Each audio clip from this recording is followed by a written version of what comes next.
Halo, Assalamualaikum warahmatullahi wabarakatuh. Kembali lagi bersama saya, Devika Ayu Setianingrum, mahasiswa RPL Teknik Informatika Universitas Negeri Surabaya.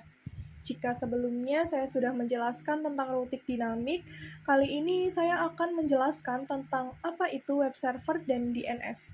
Dan kemudian saya akan mempraktekannya dengan menggunakan siswa paket Resa. Apa itu web server? Jadi, web server itu adalah perangkat lunak yang berfungsi sebagai penerima permintaan yang dikirimkan melalui browser, kemudian memberikan tanggapan permintaan dalam bentuk halaman situs web, atau lebih umumnya dalam dokumen HTML. Web server itu sendiri mempunyai dua pengertian berbeda, yaitu sebagai bagian dari perangkat keras atau hardware, maupun sebagai bagian dari perangkat lunak atau software. Jadi, web server ini juga jika merujuk pada hardware, web server ini biasanya digunakan untuk menyimpan semua data seperti HTML dokumen, gambar, file CSS style sheet, dan file JavaScript. Sedangkan pada sisi software, fungsi web server adalah sebagai pusat kontrol untuk memproses permintaan yang diterima oleh browser. Nah, untuk kerja web server ini sendiri seperti ini. Jadi, saat mengambil halaman website, browser mengirimkan permintaan ke server yang kemudian diproses oleh web server. HTTP request dikirimkan ke web server. Sebelum memproses HTTP request, web server juga melakukan pengecekan terhadap keamanan. Pada web server, HTTP request ini diproses dengan bantuan HTTP server. HTTP server merupakan perangkat lunak yang bertugas untuk menerjemahkan URL atau alamat situs web, serta HTTP atau protokol yang digunakan browser untuk menampilkan halaman website. Kemudian, web server mengirimkan HTTP respon ke browser dan memprosesnya menjadi halaman situs web. Nah, fungsi web server ini sendiri adalah jadi selain berfungsi sebagai komunikasi penghubung dengan situs web dan memproses HTTP request yang dikirimkan oleh browser, secara umum beberapa fungsi web server ini adalah yaitu memastikan semua modul yang dibutuhkan tersedia dan siap digunakan, kemudian membersihkan penyimpanan cache dan modul yang tidak terpakai, serta melakukan pemeriksaan keamanan terhadap HTTP request yang dikirimkan oleh browser. Nah, berikut ini adalah beberapa produk web server itu sendiri, seperti Apache, INS, IIS atau Microsoft, Lightspeed Web Server, dan GWS atau Google. Nah, jika tadi sudah ada intermezzo, apa itu web server, maka kita juga perlu mengetahui nih, apa itu DNS, atau Domain Name Server. Jadi ini adalah sebuah sistem yang menghubungkan Uniform Resource Locator atau URL dengan Internet Protocol Address atau IP address. Sistem ini digunakan untuk menerjemahkan nama domain seperti www.example.com menjadi alamat IP atau Internet Protocol yang digunakan oleh perangkat untuk berkomunikasi di jaringan. Jadi dengan kata lain, DNS ini sebenarnya berfungsi sebagai buku teleponnya internet yang menghubungkan nama domain yang mudah diingat oleh manusia dengan alamat numerik yang dibutuhkan oleh komputer untuk saling berkomunikasi. Nah, cara kerja DNS ini sendiri adalah yang pertama, pengguna mengakses nama domain. Jadi ketika kita mengetikkan URL seperti www.example.com di browser tersebut memerlukan alamat IP yang terkait dengan nama domain tersebut untuk menghubungi server yang menyimpan situs web. Kemudian yang kedua adalah permintaan DNS. Jadi permintaan ini nanti dikirimkan ke server DNS yang bisa berupa server yang disediakan oleh ISP atau Internet Service Provider, layanan DNS publik seperti Google DNS atau Cloudflare, atau server DNS internal milik perusahaan. Nah, kemudian adalah pencarian alamat IP. Jadi, server DNS ini akan mencari informasi alamat IP yang sesuai dengan nama domain yang diminta. Jika server DNS ini sudah memiliki informasi tersebut di cache, ia akan langsung mengirimkan alamat IP yang diminta. Jika tidak, server DNS akan melakukan pencarian lebih lanjut ke server DNS lain untuk menemukan informasi yang benar. Dan yang terakhir adalah kembali ke browser. Jadi setelah server DNS ini menemukan alamat IP-nya yang sesuai, server tersebut mengirimkan alamat IP tersebut kembali ke browser. Browser kemudian menggunakan alamat IP untuk menghubungi server dan menampilkan halaman web. Nah, perlu diketahui juga untuk komponen dalam DNS itu ada 3, ada domain name, DNS resolver, dan DNS server.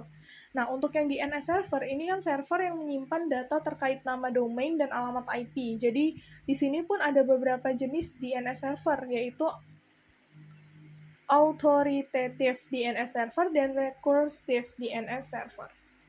Nah, berikut adalah saya akan mempresentasikan tentang bagaimana proses web server dan DNS pada siswa paket tracer dengan menggunakan skenario yang kita buat ketika dynamic routing sebelumnya. Ya, untuk mempraktikkan bagaimana itu web server, di sini yang pertama adalah membuat skema jaringan. Nah, di sini saya menggunakan skema jaringan yang kemarin saya gunakan untuk penjelasan routing dinamik sebagai berikut. Ada 3 router 1, router 2, router 3, di mana router 1 membawahi PC1 dan PC2, kemudian router 2 membawahi PC3, dan router 3 membawahi server 1 dan server 2. Kita kembali lagi. Yang kemudian adalah nyalakan service HTTP di komputer web server, kemudian edit file index.html sehingga seperti berikut. Ya, jadi di sini kita coba ubah karena di sini disebutkan bahwa pastikan jaringan dapat berfungsi dengan baik, terutama jaringan dari PC1, PC4, laptop, dan smartphone dapat tersambung dengan web server 43.43.43.1. Jadi yang untuk 43.43.43.0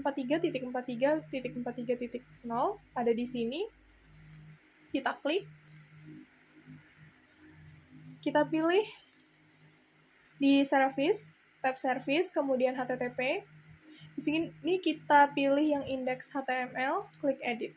Nah, kemudian pada kotak dialog selanjutnya adalah kita harus menuliskan formula dari HTML. Ganti isi index.html sehingga menjadi sebagai berikut. Jadi di sini saya kopikan formula ini ke dalam kotak dialog ini. Di sini sudah saya isikan.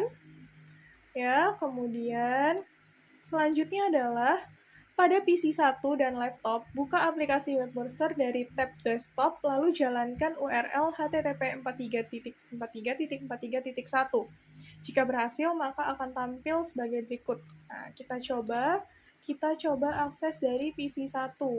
Kita buka PC1, desktop, web browser. Tunggu sebentar. Nah, di sini kita tulis http 43.43.43.1. Kita cek lagi 43.43.43.1. Kita go. Nah, maka akan muncul seperti ini. Selamat datang di official webjarcom.com. Nah, seperti itu. Maka kita sudah berhasil mempraktikkan bagaimana itu web server.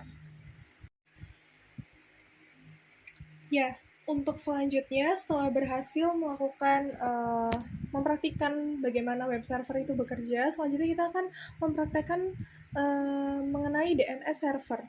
Masih sama dengan tadi. Jadi memang untuk yang DNS server, jadi kita bedakan ya antara web server dengan DNS server. Jika tadi web server kita sudah menggunakan server 2 yang mana dengan IP 43.43.43. Nah, untuk yang DNS server kita gunakan server 1 dengan IP 3.33.33. Nah, kita kembali lagi. Jadi di sini disebutkan bahwa aktifkan service DNS pada PC DNS server dan tambahkan entry DNS sebagai gambar berikut. Nah, kita kembali lagi. Jadi yang digunakan sebagai DNS server itu kan server 2 ya, dengan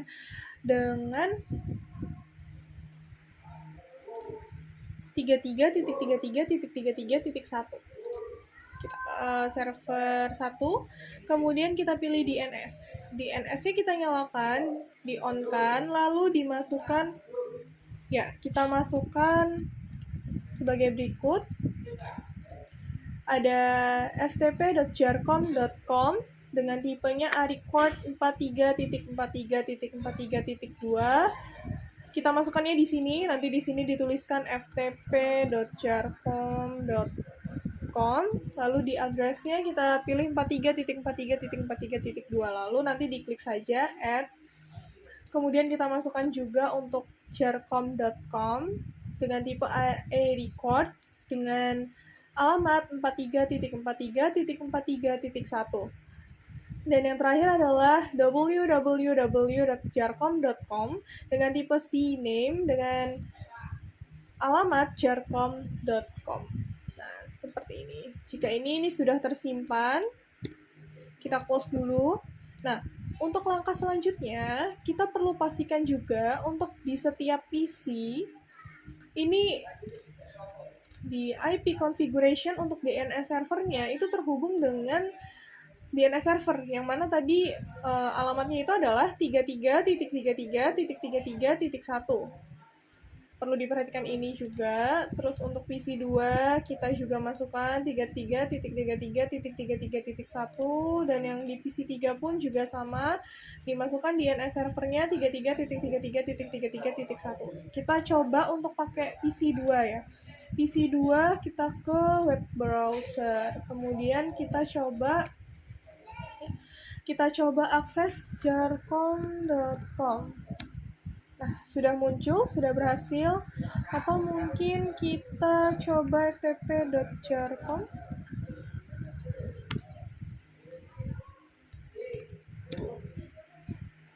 www. Kita coba lihat lagi tadi. www.jarcom.com.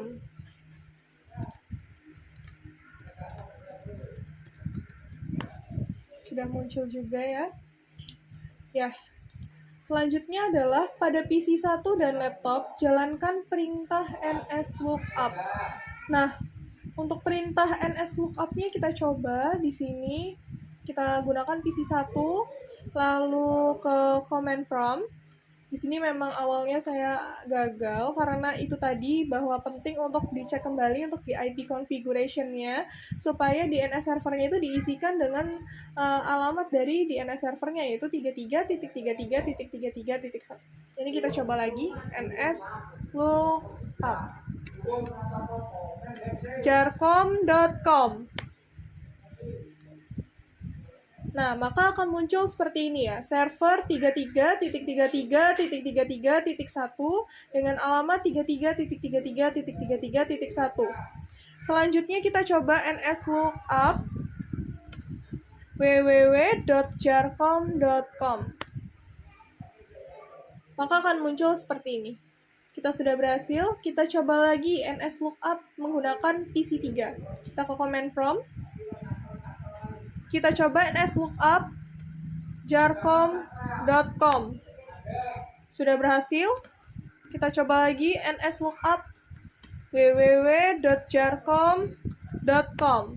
Nah, sebagai berikut.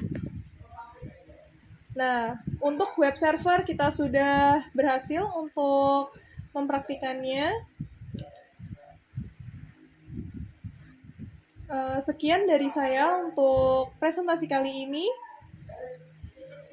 Sampai jumpa di video selanjutnya.